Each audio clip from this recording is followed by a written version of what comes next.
భారత మాజీ ప్రధాని అటల్ బిహారీ వాజ్పేయి శత జయంతి వేడుకలను పురస్కరించుకుని ఏపీ రాజధాని అమరావతిలో భారీ ఏర్పాట్లు జరుగుతున్నాయి. బీజేపీ రాష్ట్ర అధ్యక్షుడు మాధవ్ నేతృత్వంలో రాష్ట్ర వ్యాప్తంగా సాగిన అటల్ మోడీ సుపరిపాలన యాత్ర అమరావతిలోని వెంకటపాలెం వద్ద ముగినుంది. డిసెంబర్ 25న వాజ్పేయి కాంస్య విగ్రహావిష్కరణతో పాటు స్మృతివనం ప్రారంభోత్సవం జరగనున్నాయి. ఈ కార్యక్రమాలను పెద్ద ఎత్తున విజయవంతం చేసేందుకు సన్నాహాలు చేస్తోంది ఏపీ బీజేపీ.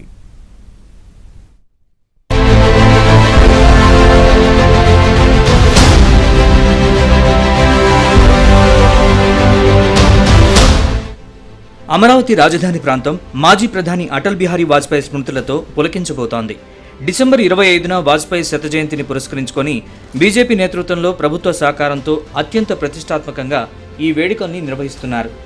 వెంకటపాలెం వద్ద స్ట్రీట్ యాక్సెస్ రోడ్లో నూతనంగా ఏర్పాటు చేసిన 12 అడుగుల భారీ కాంస్య విగ్రహాన్ని సీఎం చంద్రబాబు, కేంద్ర మంత్రి శివరాజ్ సింగ్ చౌహాన్ చేతుల మీదుగా ఆవిష్కరించనున్నారు. ఈ చారిత్రక ఘట్టం కోసం ముఖ్యమంత్రి చంద్రబాబు ప్రత్యేకంగా 3 ఎకరాల స్థలాన్ని కేటాయించారు. ఇక్కడ కేవలం విగ్రహం మాత్రమే కాకుండా భవిష్యత్ తరాలకు వాజ్పేయి ఆశయాల్ని చాటి చెప్పేలా ఒక అద్భుతమైన స్మృతివనాన్ని ప్రజలు సందర్శించేలా నిర్మాణాలు చేస్తున్నారు. ఏపీ వ్యాప్తంగా గత కొన్ని రోజులుగా అటల్ మోడీ సుపరిపాలన యాత్ర సాగింది. ఈ నెల 11న ధర్మవరంలో ప్రారంభమైన ఈ యాత్ర ప్రతిరోజు 2 జిల్లాలను కవర్ చేస్తూ విజయవంతంగా కొనసాగింది. ఆయా జిల్లాల్లో వాజ్పేయి విగ్రహాల్ని ఆవిష్కరించారు. ఈ యాత్ర పొడవునా కేంద్ర మంత్రులు, ఎన్డీఏ కూటమికి చెందిన రాష్ట్ర మంత్రులు నారా లోకేష్, పయ్యావుల కేశవ్, సత్యకుమార్ యాదవ్, కందుల దుర్గేష్ తదితరులు పాల్గొని వాజ్పేయి చేసిన సేవల్ని కొనియాడారు.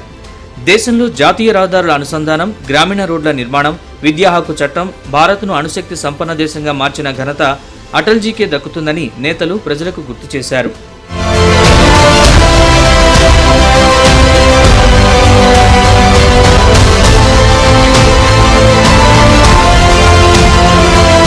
వాజ్పేయికి, ప్రధాని మోడీకి మధ్య ఉన్న పాలనాపరమైన భావసారూప్యతను ప్రజల్లోకి తీసుకెళ్లేందుకే ఈ యాత్రకు అటల్ మోడీ సుపరిపాలన యాత్ర అని పేరు పెట్టినట్లు బీజేపీ రాష్ట్ర అధ్యక్షుడు పీవీఎన్ మాధవ్ తెలిపారు.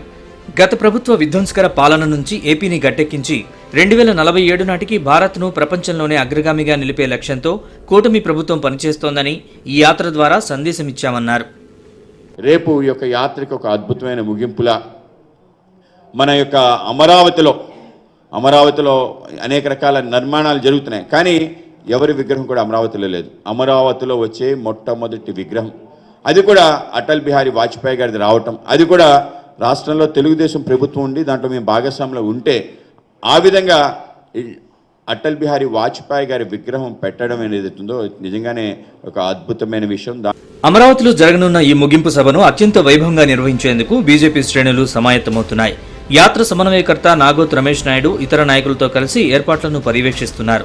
అటల్ మోడీ సుపరిపాలన యాత్రకు ప్రజల నుంచి మంచి స్పందన వచ్చిందని రమేష్ నాయుడు తెలిపారు. కేవలం రాజకీయ సభగానే కాకుండా వాజ్పేయి విలువలను నేటి తరానికి ఆదర్శంగా చూపే ఒక స్ఫూర్తిదాయక వేదికగా దీన్ని మలచాలని కమలం నేతలు కృతనిశ్చయంతో ఉన్నారు.